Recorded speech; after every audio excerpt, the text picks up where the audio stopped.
Okay, so I just wanted to do a quick video to disclose how one of the most renowned coffee making companies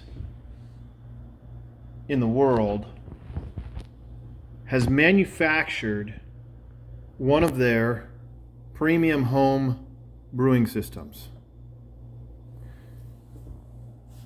This is a BUNN,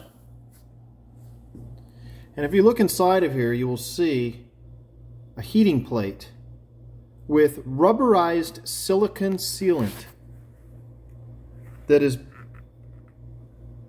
creating a watertight barrier between this plastic housing and the heating plate, as well as this ejector port, which is where the hot water is dispensed through the through the filter basket and down into your glass caraffe. Unbelievable. These silicone products are coming into contact with extremely hot metal